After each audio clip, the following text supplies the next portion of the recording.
Hello friends ଆପଣଙ୍କୁ Odisha exam ଚ୍ୟାନେଲକୁ ସ୍ୱାଗତ କରୁଛି। ଯେଉଁ ଭାଇ ଭଉଣୀମାନେ Odisha state scholarship online apply 2025 କରିବାକୁ ଚାହୁଁଛନ୍ତି ବା ପୋଷ୍ଟ ମ୍ୟାଟ୍ରିକ୍ ସ୍କଲାରସିପ୍ 2025 ପାଇଁ ଅନଲାଇନ୍ ଆପ୍ଲାଏ କରିବାକୁ ଚାହୁଁଛନ୍ତି, ବର୍ତ୍ତମାନ ପର୍ଯ୍ୟନ୍ତ କରିନାହାନ୍ତି, ସେମାନଙ୍କ ପାଇଁ ଖୁସି ଖବର, ଯାହାକି ତାର ଶେଷ ତାରିଖ ଥିଲା 30 ନଭେମ୍ବର 2025। ତାହା ବଢ଼ିଯାଇଛି ବା ଘୁଞ୍ଚି ଯାଇଛି, ଶେଷ ତାରିଖ ଏକ୍ସଟେନସନ୍ ହେଇଛି।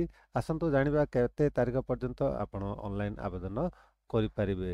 ଦେଖନ୍ତୁ, ଯଦି ଆପଣ ଲେଟେଷ୍ଟ ଇନଫର୍ମେସନ୍ ଲେଟେଷ୍ଟ ଅପଡେଟ୍ ପାଇବାକୁ ଚାହୁଁଛନ୍ତି ଓଡ଼ିଶା ଷ୍ଟେଟ୍ ସ୍କଲାରସିପ୍ 2025 ରିଗାର୍ଡିଂ, ଆପଣ ଗୁଗଲ ସର୍ଚ୍ଚରେ ଟାଇପ୍ କରିବେ Odisha state scholarship portal apply last date ବା Odisha state scholarship apply last date 2025। ଆପଣ ଯଦି ଟାଇପ୍ କରିକି ସର୍ଚ୍ଚ କରିବେ, ଆପଣ ତଳକୁ ଟିକେ ସ୍କ୍ରୋଲ୍ କରିବେ, ତଳକୁ ସ୍କ୍ରୋଲ୍ କଲେ ଆପଣ ଦେଖିବାକୁ ପାଇବେ ଓଡ଼ିଶା exams.comର ଲିଙ୍କ ପାଇଯିବେ। ଆପଣ ସେଇ ଲିଙ୍କ ଉପରେ କ୍ଲିକ୍ କରିବେ, କ୍ଲିକ୍ କଲେ ଆପଣ ଏହି ପେଜ୍କୁ ଆସିଯିବେ, କିମ୍ବା ଆପଣ ଗୁଗଲ ସର୍ଚ୍ଚରେ ଓଡ଼ିଶା exams.com ଟାଇପ୍ କରିକି ସର୍ଚ୍ଚ କଲେ ମଧ୍ୟ ଲିଙ୍କ ପାଇଯିବେ ଏହି ପୋଷ୍ଟର ତଳକୁ ଆସିଲେ ଆପଣ ଦେଖିବାକୁ ପାଇବେ ଗୋଟିଏ ଲେଟେଷ୍ଟ ଇନଫର୍ମେସନ୍, ଯାହାକି ନୋଟିଫିକେସନ୍ ଆସିଯାଇଛି।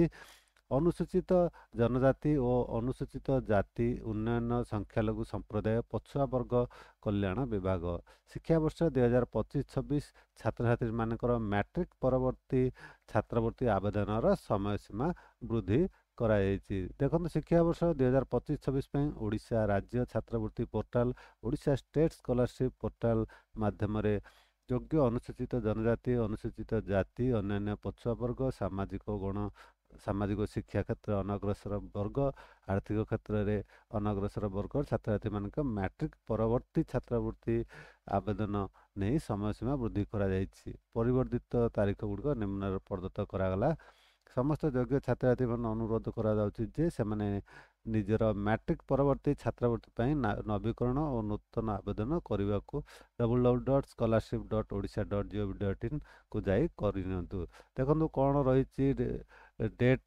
ଛାତ୍ର ସ୍ତରରେ ଆପଣଙ୍କର 31 ଡିସେମ୍ବର 2025 ପର୍ଯ୍ୟନ୍ତ ଖୋଲା ରହିବ। ଆପଣଙ୍କର ଲାଷ୍ଟ ଡେଟ୍ ହେଉଛି 31 ଡିସେମ୍ବର 2025। ଅନଲାଇନ୍ ଆବେଦନ କରିପାରିବେ 31 ଡିସେମ୍ବର 2025 ପର୍ଯ୍ୟନ୍ତ, ଯାହାକି ନଭେମ୍ବର 30 2025 ଥିଲା, ତାହା ବଢ଼ାଯାଇ 31 ଡିସେମ୍ବର 2025 ପର୍ଯ୍ୟନ୍ତ କରାଯାଇଛି।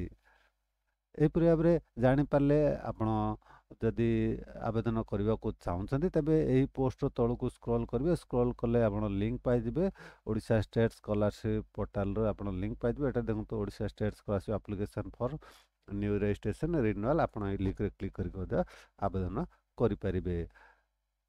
ଆଶା କରୁଛି ଭିଡ଼ିଓଟି ଆପଣ ନିଶ୍ଚୟ ଭଲ ଲାଗିଥିବ। ସାଙ୍ଗସାଥିମାନଙ୍କୁ ସେୟାର କରିବା ଭୁଲିବେନି। ଆପଣ ଆମ ଭିଡ଼ିଓ ଦେଖୁଥିବାରୁ ବହୁତ ବହୁତ ଧନ୍ୟବାଦ।